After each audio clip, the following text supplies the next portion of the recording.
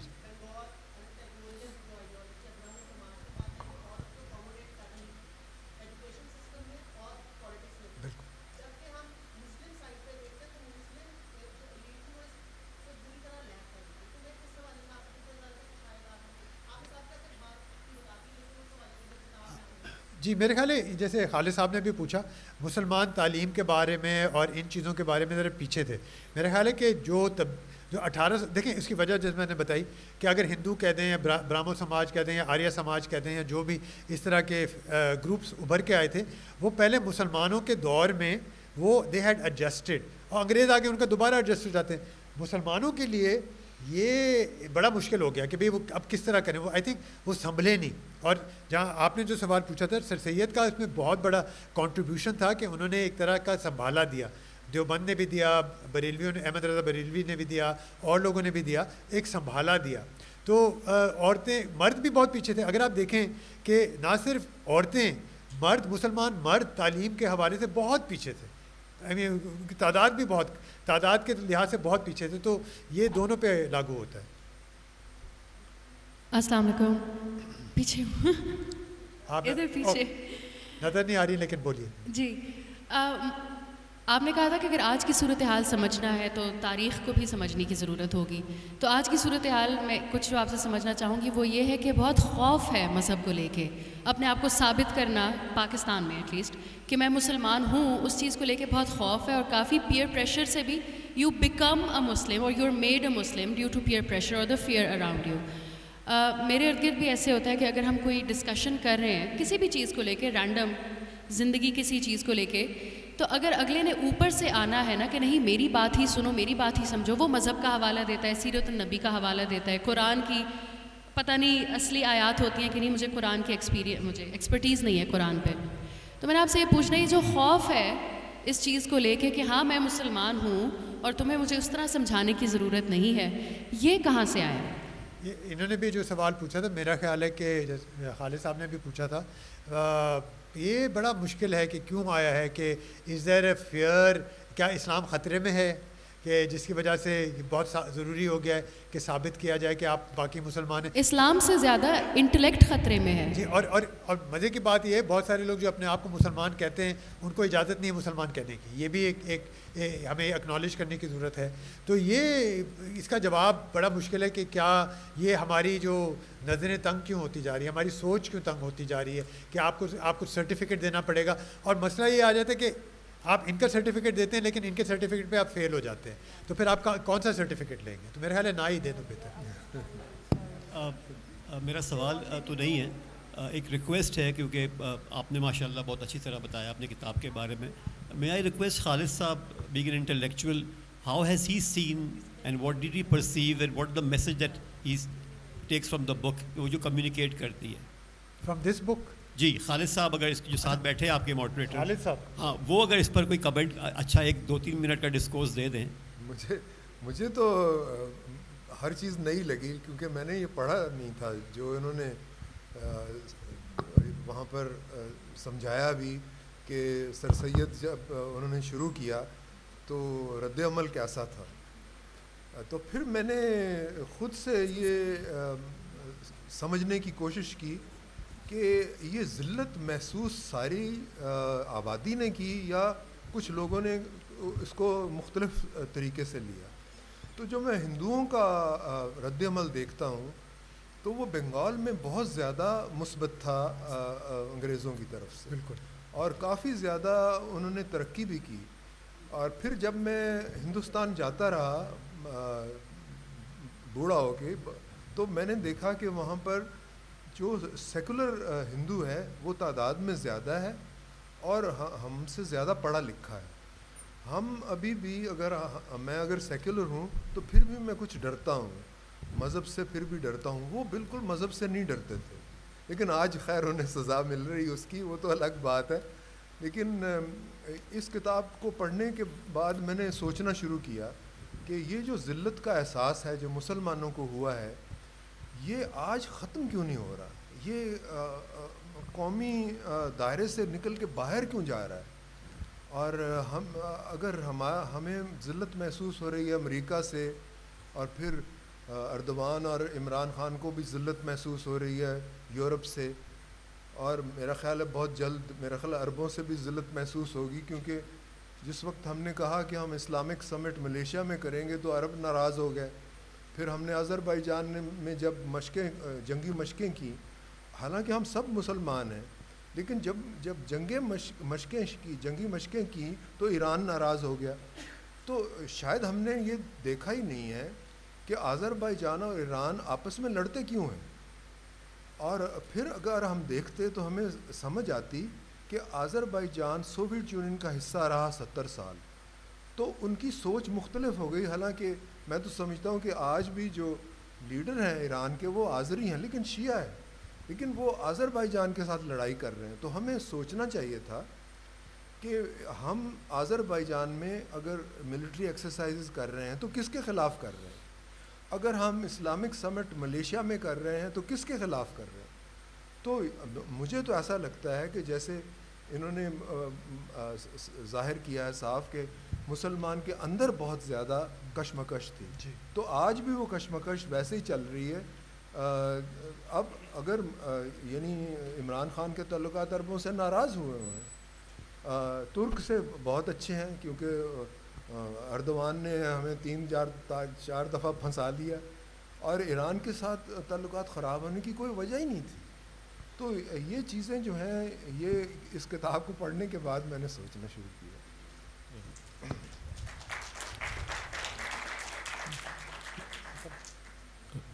Sir, in my opinion, do you think that the plurality of sects has also prevented Pakistan from turning into a theocracy like Iran and Saudi Arabia?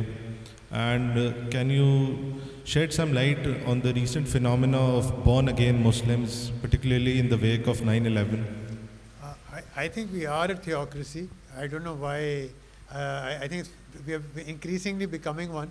So whether we have sects or not, I don't think it has stopped us. And that's the Riyasat-e-Madina plan. Let's see how long that continues. But I don't know about born again Muslims. Please. Thank you very much. Thank you. Harisa, bahut shukriya. Thank you. Actually, I'm so sorry that we cannot take any more questions. We're out of time. If you want to ask, you can go up to him personally. Thank you.